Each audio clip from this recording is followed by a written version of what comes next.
What's up, everybody? True Internet coming at you today, and we got another One Piece chapter review, and this time it's gonna be One Piece chapter 1055, man. And dude, this chapter, I had to sleep on it. I read it last night.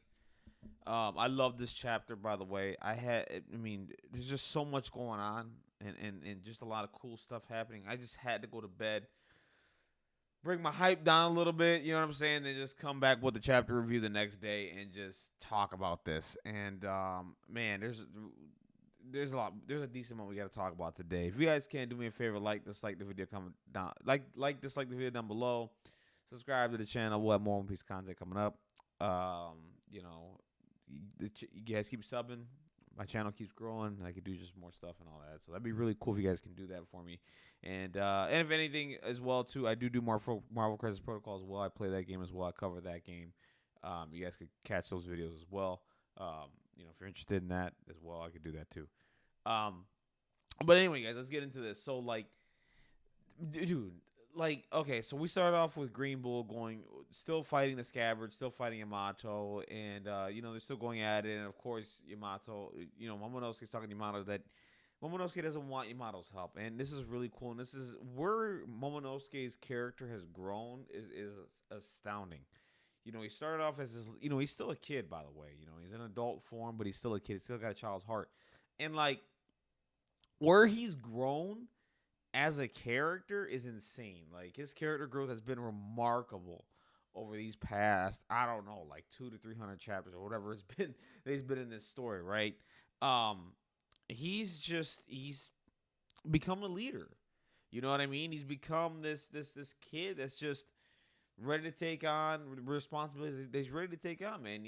These people have been suffering for 20 years under Kaido's rule, and just he's ready to just be a man and take control and take ownership of this and be a leader. You know what I mean? He's not one of these cowardly kings or anything like that. That's willing to let his country go down. Like what's his name in Dressrosa, who just got controlled by Doflamingo, and that was it. You know what I mean? Momonosuke, if he's gonna be beaten, he wants to be beaten. He wants to you know what I'm saying? At least try to fight for his country. You know what I mean? And show that he cares and wants to be a leader, wants to be a king, and that's what kings are made of. But this character growth has been amazing. He's going up against an admiral right now. King Rico wouldn't do this. King Rico wouldn't do this at all. So that's insane. Like that is insane character growth for a character that I'm really growing. Has grown on me. Honestly, has grown on me, and it's amazing to see. You know what I'm saying? It's really, really, really, really, really amazing to see, and it's crazy. So of course, you got Green Bull slamming him and all that stuff, and telling him, "Hey, listen, Yamato, you don't got to worry about this anymore. You've been stuck on this island for so long. It's not your responsibility. We just want to send you off with the Straw Hats. Call it a day. We can protect you. We can protect this country ourselves. We should be handling this. Not you guys. We can't depend on you anymore." And that is so true. Momonosuke doesn't want any protection or help from anybody else outside of themselves. They want their own people to protect Wano and protect it from the tyranny that can come to this island after experiencing it for so long. And that's so inspiring. And I love to see that. So Momonosuke finally does a bolo breath or blast breath. Oh no, I'm sorry. Raizo does a fire jutsu onto Green Bull. Burns him a little bit, and of course, he doesn't do anything, right?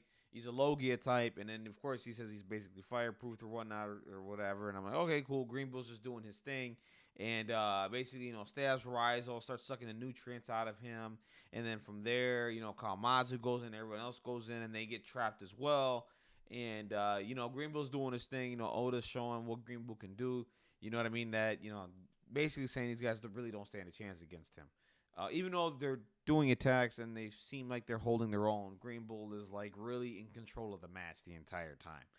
And then from there we got to the craziest part.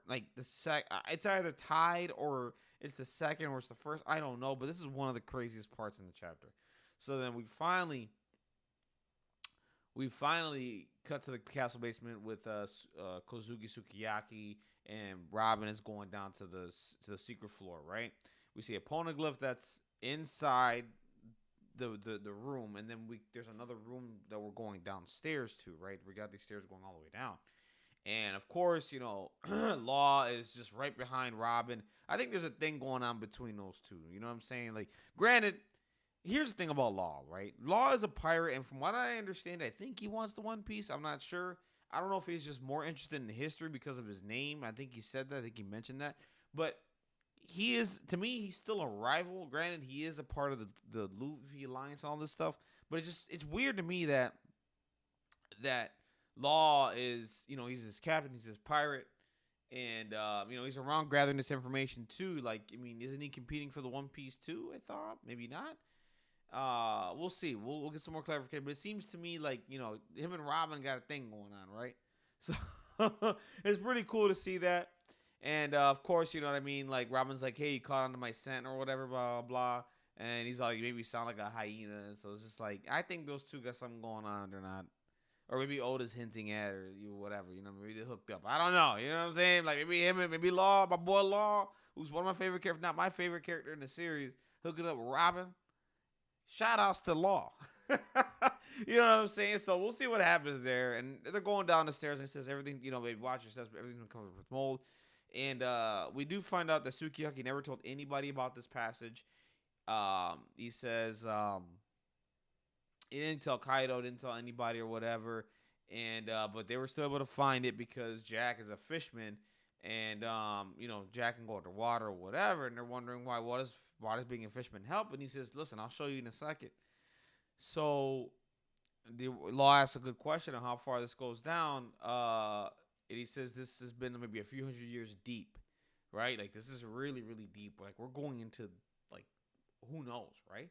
So then they see a dim light inside all like a hole in the wall or whatever the case may be, and they both him and Robin and Law climb into this crawl space where this light's coming from, and they go and they look down, and it's an underwater city, and it's Wano. So it's the old Wano from 800 years ago.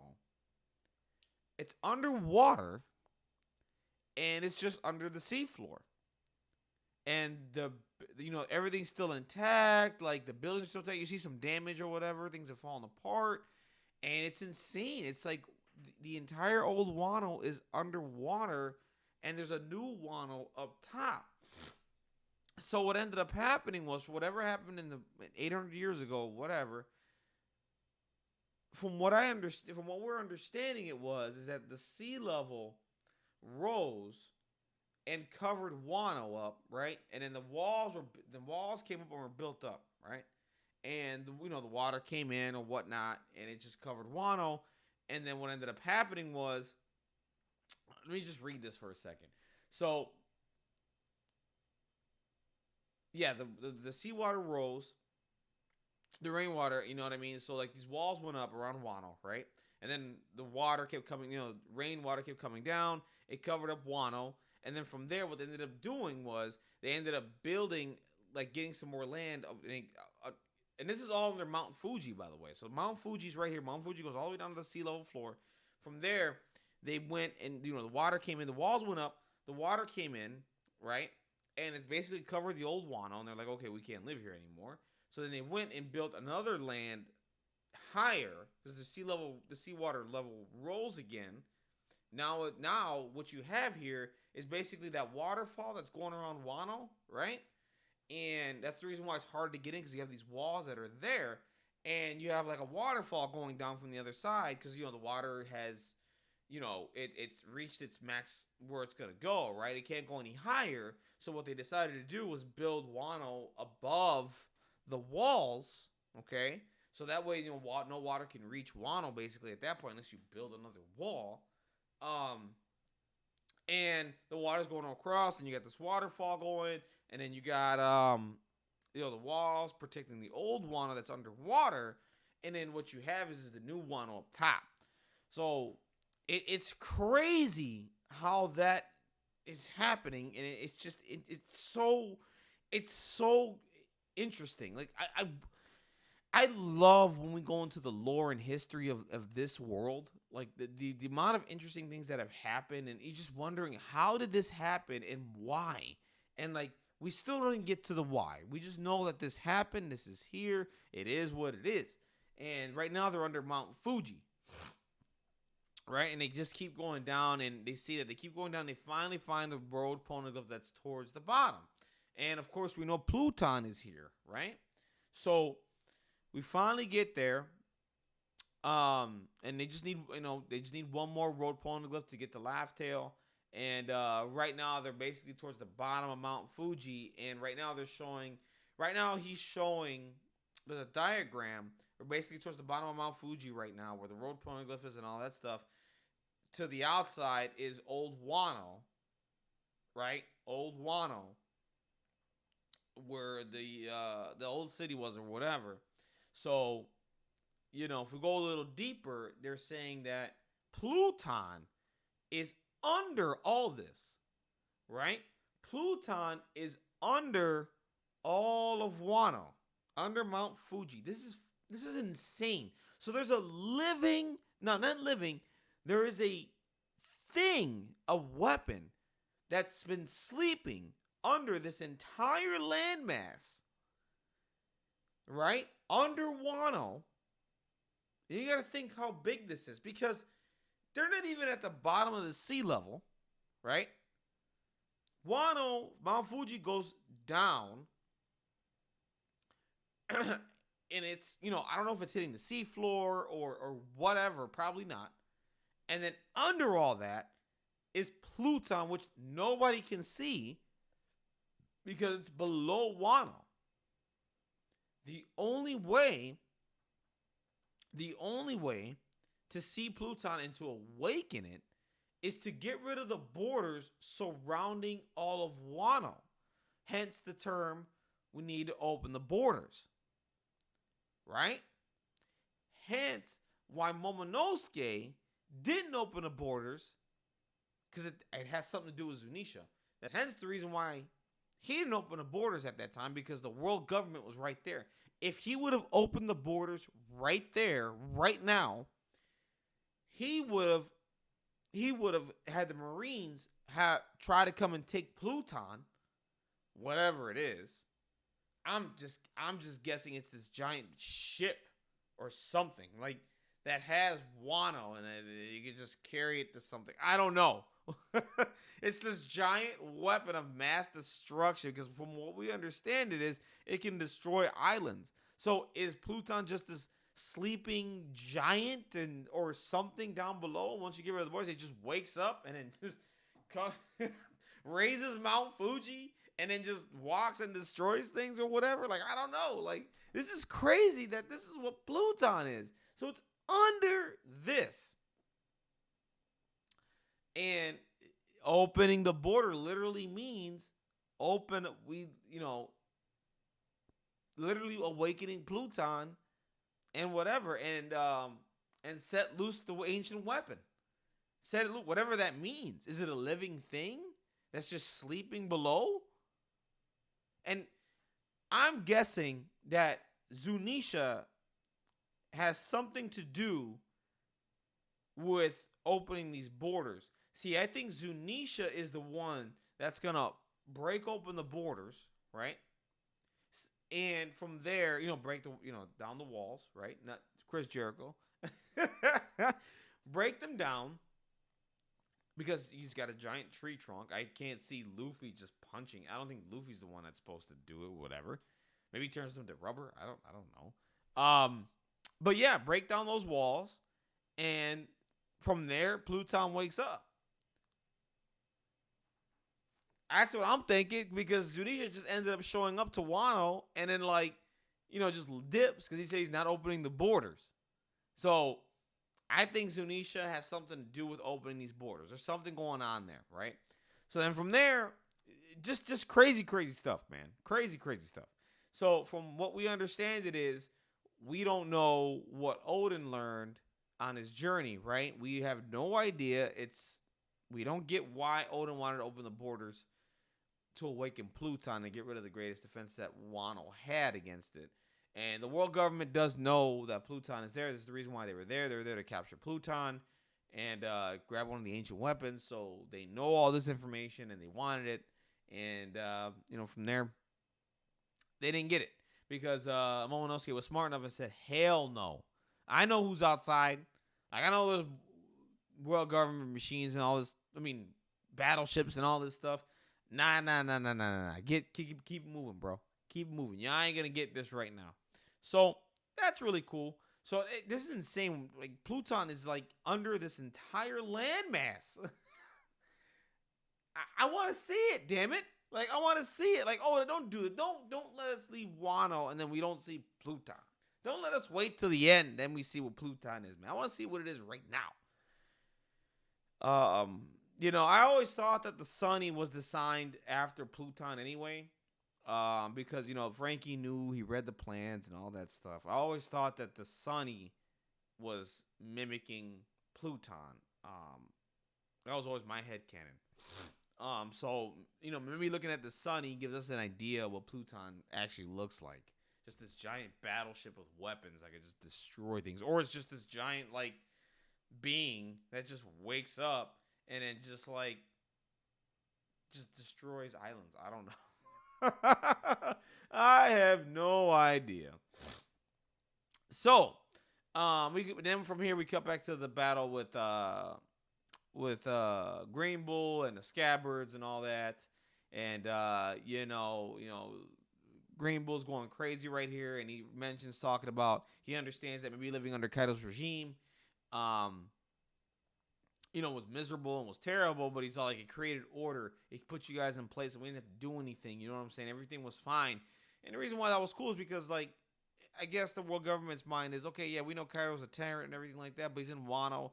Nobody's going to break the borders because Kaido's the toughest SOB in One Piece, and nobody's going to beat him.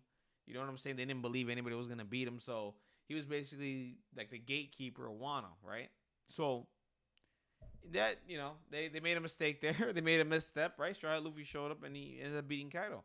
And right now they're afraid that from here, Wano's gonna make their move, open up Pluton, and just wreck their shit. That's basically what their concern is, because they don't want to. The other thing is too, they want Pluton for themselves, right? They want Pluton for themselves, and they want to use that weapon and do what they need to do, right? So there's a lot going on there. You know what I'm saying? So of course it's a shitty thing to say from Green Bull. Like Kaido was just an awful person. And from there, Momonosuke, he's talking to him. He's all like, "Dude, you ain't gonna touch. You're not gonna do anything, bro. I'm gonna protect my country." And Yamato's like, "Listen, call Luffy. They can come here. They can take care of this right now." And of course, Momonosuke refused to call them. He's like, "Look, nah, we need to protect ourselves. Like, we need to do this ourselves. I will fight. You know what I'm saying? Like, I don't care." And we need to make sure that people understand that the Wano is safe with us when we're protecting it. Not anybody else. Us. And that was great from Momonosuke. Like, that was a wonderful thing for him to say. And he's grown so much as a character. It's insane. So from there, finally, he does a blast breath and blasts at Green Bull. And, like, what a great picture. It's like it's going through his body, right? It's going through his body and just putting a hole through him and all that stuff. It's just crazy, crazy stuff. And then he does it again. And, of course, Green Bull's disintegrating again. You got to remember, he's a Logia. So, I didn't put much stock into this at all. So then, like, it's funny. Like, he disintegrates and it turns into, a little plant. And then out of that plant, he turns back into a human or whatever. And he's like, okay. He's all like, now I'm going to get serious now. You know what I mean? If you guys don't want to give me Straw and Luffy, I'm going to mess you guys up right now. And then from there, we see lightning strikes in the air, right? Like we see lightning, black lightning from outside of Wano. We know who this is. We know who this is. And this is why, like, I don't know if, like, getting a history dump or getting what we're getting here is, like, the craziest or best thing in this chapter. I feel like it's a tie. You know what I'm saying? But Shanks doing this is so cool. So Conqueror's Haki reaches all the way to Green Bull. And it just frightens him. He's like, Conqueror's Haki. Like, what the hell? And he goes, oh, he feels that it's the red-haired pirates. So it feels like what Shanks can do is, throw out his Conqueror's Haki as much as he wants. But it seems like to me he can communicate through that and, like, send a message, right? And, like, you can sense his, like, it's him doing this. And he wanted him to know this. And of course, we cut to red hair Shanks' shit because he's outside of Wano. And I'm salty about this because it looks like he's leaving. I'm like, damn it, man. Why can't you just meet Luffy now? Why do I gotta wait 300 chapters from now for you to meet Luffy at Laugh Tale or whatever, man? Come on, man. Go see it. You just beat Kaido. You know what I'm saying? Like, it just, whatever. It is what it is. So then, the hockey's going so crazy that it's knocking out people on the ship, by the way. It's knocking people out. And, you know, Shanks is like, listen, I won't call you Marines cowardly or underhanded for this. But wouldn't you agree it's bad form to go after these worn out saplings? Ooh, shots fired, Shanks. When they're exhausted from making pirate history? Yeah, he's right. Nobody's been able to take down Kaido in 20 years. They took down Kaido. And freed Wano. No one's been able to do that for 20 years.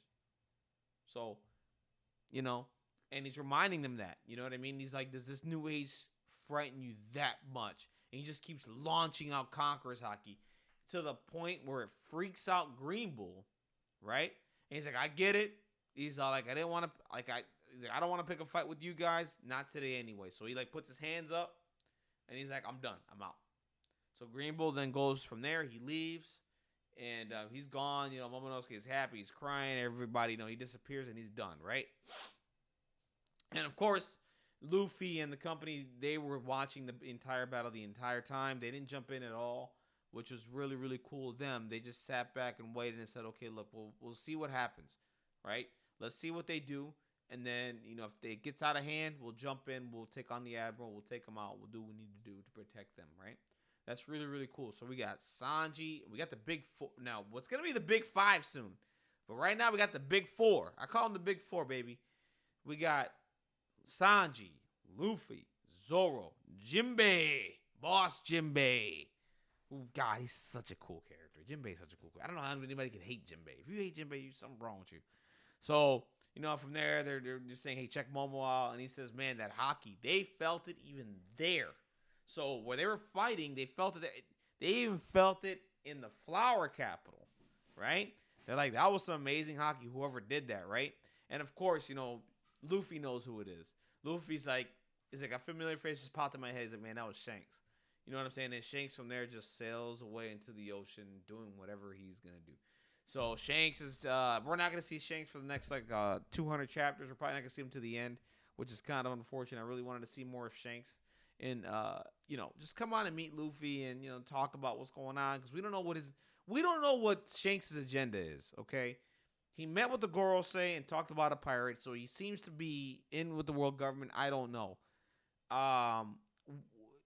We stole the Gum Gum fruit, probably knowing what that fruit actually was. And he went to East Blue and tried to do something. Now, we don't know if he tried to give that fruit to Ace and there's this whole plot that he has. Like, okay, I give it to this kid. He's the chosen one, whatever, blah, blah, blah. He's going to change things or whatever. And, you know, it's Shanks pulling the strings on this and just making this happen. Or does he have his own selfish goals? Does he want the One Piece for himself to do what he wants to do? And maybe he's the villain of this entire story. I mean, not the villain, but, like, he's the dude at the end of it that's like, you know, I got my ideas for this, man. You got to stop me, Luffy. You know what I'm saying? And that's Luffy's last test. For him to become the Pirate King is to stop Shanks, because right now Shanks has like God hockey or something. Shanks is by far, I think he's got to be the strongest character in this series by far, man. Like, he's such a cool character, and like the shot of him just launching out the hockey was insane. So he's like standing like with one knee up or whatever, and it looks like he has both arms, but it's just one arm, and because people were confused, they think that's the second hand. That's not a second hand. That's the bottom of the sword of the hilt. That's the bottom of the sword. And, you know, I think his hilt is on the side here. So he's just launching out hockey, right? He's just launching out hockey and just scaring the bejesus out of everybody. And it was just insane. This chapter had so much going on. I mean, the lore, the fighting, Shanks. There's nothing more I can ask for at this point, man. These two chapters, Oda's been coming back, have just been absolute bangers of chapters. It's just been absolutely amazing. And we are in the final stages of this story, man. It feels great to finally be here, and it looks like Oda has something cooking up. And let's see if we see Pluton. I don't think so. I think we're gonna see Pluton towards the end of the story. I don't think it makes sense to just break the borders now. And I mean, the Marines aren't around anymore, right? But if you do that, what does Pluton do? Like, is it self-aware? Like, if you open the borders, what if Pluton just wakes up, raises Wano, right? And just wakes up. And then from there, he just start, or whatever Pluton is, just goes around and just starts destroying things because nobody can control it. It's just this thing. So we'll see. I don't know. I want to see what it is. We've been waiting this long. Oh, don't make me wait another 5 years or 3 years to see Pluton. Okay, let's hope that we get to see what Pluton is towards the end of this chapter, and we'll see what happens from there. But anyways, guys, that's it for me. That's all I got, man. I love this chapter, man. If you guys want me to rate it, it's a 10 out of 10. I mean, come on. This chapter has just been amazing. Loved it. We got everything. We got a little bit of lore dump on Wano and how crazy it is with the water and being an underwater city and all that stuff. We got Shanks doing his thing with the hockey, which is insane, bonkers, and of course the fight with Green Bull was pretty cool as well. We get to see what Green Bull could do. We get to see what the Scabbards can protect themselves. So that's really, really good. But if you guys can't do me a favor, please subscribe, dislike the video down below. Comment, give me your thoughts on all this, and give me your theories on Pluton. And if you think he's just this living thing that's just going to go around and destroy, tell me, seriously. Give me your thoughts. Give me your comments down below. Talk to me down there in the chat. One Piece community. I need to hear your thoughts out there. And, have a dialogue, man. We can go back and forth and talk about this stuff. Have a wonderful, blessed day, guys. Keep reading One Piece. I'll see you in the next one. Bye.